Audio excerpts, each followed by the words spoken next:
Welcome to Podsauce, your podcast discovery show. I'm Dax Holt. I am Alicia Renee. And we are going to jump right in. We got a big one coming up here. We've got Zayd Ayers Dohrn, the host of Mother Country Radical, which is a huge new podcast. This is a podcast done by number one, Audacy, number two, Crooked Media, and they got me excited about this podcast because this is centering about a big deal. Zayd, I want to get your perspective. If someone was going to tune in, what would you tell them this podcast is about? Yeah, so it's really, it's a family history, first and foremost. It's about my family, but it's also a history of kind of radicalism and resistance in America. So my parents, I grew up underground. My parents were on the run from the FBI when I was growing up, which is a crazy story. And I don't think I even knew how crazy it was when I was a kid. But, you know, my mom was on the FBI's top 10 most wanted list. We were living under assumed names. We were traveling around the country. And that was my childhood. And so it took me a while to kind of grow up, figure out what all that meant. And then kind of the podcast is about me digging back into my family's story and trying to understand what my parents were doing, what laws they broke, why they did that. You know, they were activists in the 60s, and they were anti-Vietnam War activists and also anti-racist activists. And they were involved in a bunch of kind of, you know, escalating actions, starting with just peace demonstrations and going all the way into bombing government buildings. So they really kind of went from, you know, what you might see now today, protesting on the streets, all the way to being most wanted fugitives, all with the goal of kind of changing the country and changing the world. That is a hell of a plot line, by the way, for a podcast. It is. It is. And unfortunately, a lot of the things that you talk about, Zayd, in your podcast, we're still experiencing to this day. So I just want to, before we get into the bones of your podcast, I want to just get an overall thought and opinion, your perspective on what your parents think about what's going on right now and the level of activism that's being displayed right now with everything that's happening with police brutality, LGBTQIA rights, lack thereof, what's happening right now as far as the social injustices inflicted towards Black people. What, in your words, I'm pretty sure you know you can speak for your parents. What do you think their thoughts are about the climate right now and current day activism? Yeah, no, I mean, I think it's a great question. I think like a lot of people, on the one hand, they're very concerned with what's going on in the country and in the world. And on the other hand, I think they're very encouraged by the fact that young people are making their voices heard, standing up, trying to change things. And, you know, I started working on this project during the Trump era when I was trying to think about like how can people, you know, usefully resist things and try to make positive change in the world. I had no idea until I started digging into the story how much of their story is really replaying itself right now. I mean, a ton of the activism they were involved in was sparked by, you know, police killings of Black people in the 60s and 70s, by the killing of Fred Hampton and by, you know, there was this kid, Clifford Glover, who was murdered in Queens by an undercover police officer in 1973. 10 years old, he was carrying a candy bar. They thought it was a gun and they shot him. And that moment really like radicalized a lot of people, my parents and a lot of their friends, and it really kind of spurred the kind of movement that they were involved in. So Zayd, I do want to ask you, you know, this podcast is centered around your parents and Bernadine, your mom, and how she made the FBI's top fugitive list, and you growing up in that atmosphere. Number one, I want to know, what is the standing with your mom and the government? And number two, what is that like, having a parent on the FBI's most wanted list? So how's your mom? And then we'll go with the second question. Yeah. My mom's good. You know, she just turned 80, believe it or not. So you know, she's lived a long and happy life. She's got, I think 6 grandkids now. And, you know, when I was a kid, my parents turned themselves in. They'd been on the run for 12 years. They had decided that raising children as fugitives was not the way they wanted to go. And so they made a deal with the government. A lot of the charges had been dropped because of FBI misconduct. They turned themselves in. My mom did go to jail when I was a kid, so I have vivid memories of, you know, visiting her at jail and what that was like as a family to have you know, one of your parents incarcerated. But then she got out and she went on to become a lawyer. She became a law professor. My dad became a professor of education.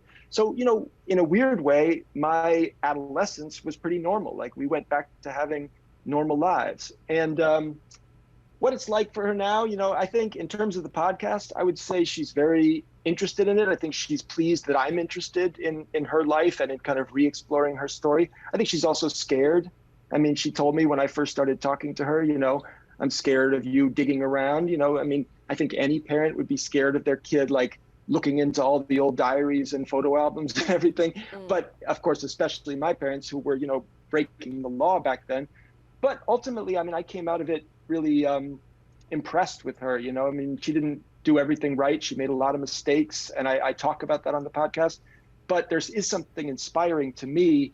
In our generation, you look at all these people who want to make change, but all they're doing is, posting to social media or talking about it. That's it. And these people, not just my parents, but their friends, black and white, were really out there putting their lives on the line, their future on the line. Yeah, so I admired that. Zayd, when you were young, did you know that your life was necessarily different from a lot of the people, like you being on the run? Did you know you were on the run? Because I feel like parents can shield their children from knowing what's really going on. And it's not until later in life do you realize that your life was so different. So did you know it was different? Did you ever feel unsafe growing up? Yeah, it's funny. I think one of the funny things is my parents never hid anything from me. They told me when I was like 3 years old that the FBI was chasing us. So I wasn't hidden from it. But at the same time, you think, how does a 3-year-old process that information? I don't think I even knew what the FBI was. I just knew it was like the boogeyman, like somebody was coming after us and it was not good. And we had to tell people fake names. So I knew things, but I didn't know all the truth about it, And honestly, I think this is probably true of a lot of people, even people who had relatively normal childhoods. You just process what comes at you. You just figure this is what it's like. And then it's only once you're an adult, you look back on it and you think, oh, that was weird. Like, that's not how most people live. For me, a lot of the kids I knew growing up, they were also on the run from the FBI. The kids I was friends with were Weather Kids and Panther Cubs. Yeah, they were the children of Black Panthers, the children of Weather Underground members. And like, we had a community. We all were experiencing that. So that was weird. But, I tell a story in the podcast about when we were taking a road trip one time, we were on our way to Chicago to turn ourselves in. But if we got caught on the way, my parents were going to go to prison for decades. So it was a very high stress, high emotion road trip. And we stopped at a McDonald's at a rest stop along the way. And we were waiting in line. And this nice older couple started talking to me. I was a cute 5-year-old kid. And they said, where are you going? And I said, we're going to Chicago. And they said, why are you going to Chicago? And I said, we're going to turn ourselves into the FBI. And my dad was like, oh, we don't talk about that. We don't talk about that. And he like picked me up and ran for the car, Yeah. So there are moments like that where like a kid doesn't know. I knew, but I didn't know. Were you old enough to remember being in the presence of an Assata Shakur or Fred Hampton or Angela Davis, or were you just too young? And I ask that because if you were old enough to remember, was there something said or something done that you remember that shifted something in your perspective that you still carry to this day? Yeah. So some of them, well, unfortunately, some of them, like Martin Luther King, Fred Hampton, were killed before I was born.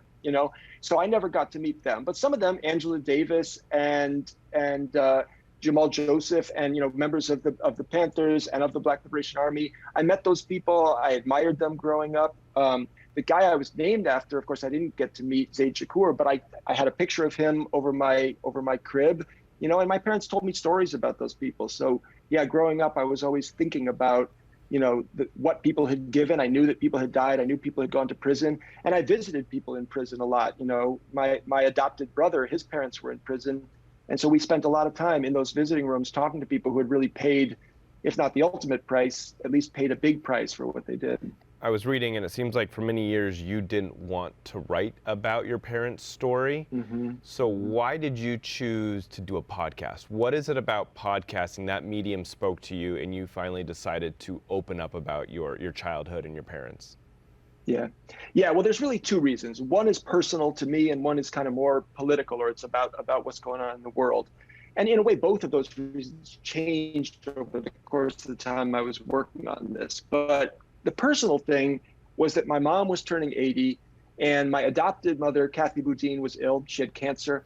And I felt like these are two historical figures. And like I said, these are people who literally arm in arm with Martin Luther King, met Muhammad Ali, met Fred Hampton. And I'm just thinking, when they're gone, who's going to know these stories? So I wanted to preserve that, and it was during the pandemic, and we were all isolated in our little houses and pods and everything. And I was like, I want their voices on tape. So that was my first thought. It's just, how do I preserve that? And it turned out, while I was working on the podcast, Kathy, my adopted mom, got sicker, and then she just passed away a few weeks ago, just as we were about to release the show. So I do feel like it was an act of preservation, an act of just keeping that history. And then the second thing, the political thing, was, I was thinking a lot about how you can resist, what that means. And you asked why a podcast. And I think one thing is, we've seen the version of the 60s that's like in documentaries, and you see the old black and white footage, and you see the talking heads and old people telling us the story of when they were young, and that's very valuable. But I think one of the things podcasts do that's so interesting is they can, they allow you to imagine yourself being there. And what this story does is, it really puts you back in 1970 with a young Fred Hampton, with a young Assata Shakur, with a young Bernadine Dohrn, and it's just like, imagine these 25-year-olds, these 23-year-olds sitting there doing this. And we have the tape and the interviews and the archival footage to kind of put you in those rooms, put you in those safe houses, even put you in a house that's in the process of exploding because there's a bomb workshop in the basement. I mean, we have people telling those stories in real time, in first person. And I think a podcast allows you to see exactly what you guys are talking about, that this isn't some old history lesson. A lot of this stuff feels like the young people we know right now who are trying to change things. And so I wanted you to be able to immerse yourself in that way. And that's what the show tries to do. I love that, because really podcasting it really does give you a different perspective than any other medium out there. Because like you said, half of it is in your brain, and half of it you are living it. Has your mom listened to any of the episodes? Has she given you any feedback of what she thought so far? She hasn't listened to the episodes because, I felt like it was my responsibility to tell the story I thought was most true. And I don't always agree with everything she says. And I wanted to, be honest to myself and authentic to what I think is really what happened.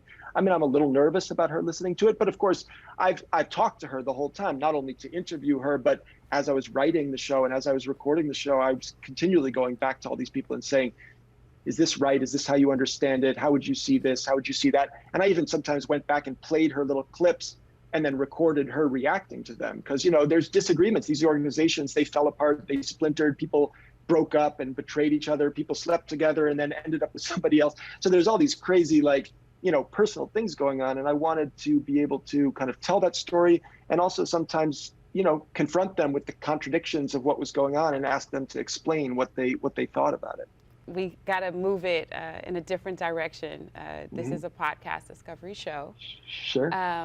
You are a podcast creator. What podcasts are you listening to right now? Yeah, well, there's a lot. I mean, you guys know better than anybody. It's just, as a form, it's just blowing up and kind of getting so much more interesting. Yeah, so many great things out there. I've been listening to In the Dark by Madeline Barron. I've been listening to Slow Burn by Leanne Nifak. Give us a little brief on those. Yeah. So In the Dark is kind of a true crime investigative podcast. I mean, it's true crime in the sense that it's about, these murders and crimes that happened years ago.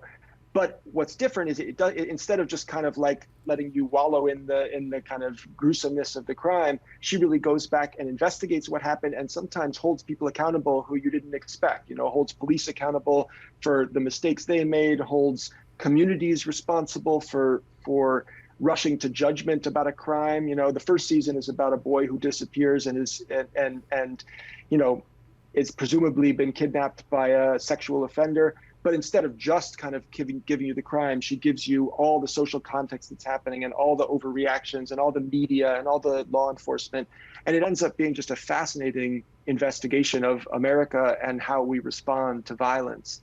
And she, I think, was partly responsible in season 2 for getting a new trial for a guy who had been wrongfully convicted of murders in Mississippi, a black man who had been tried several times for a crime and spent decades in prison before her show kind of shone a light on him. So that's called In the Dark. I think it's a great show. And you had another rec. What was that one? Slow Burn, which I totally co-sign on. That is a great podcast. Yeah, it's a great show. I really thought about that a lot while I was working on mine, just the way they take history and make you feel it, make you feel the kind of relevance of it and the immediacy of it and the characters of it.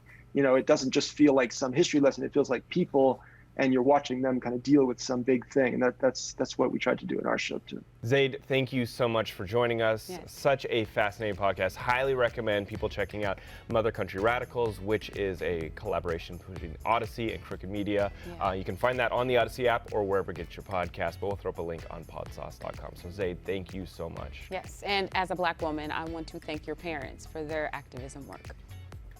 Thank you guys. It was a great conversation. I appreciate it.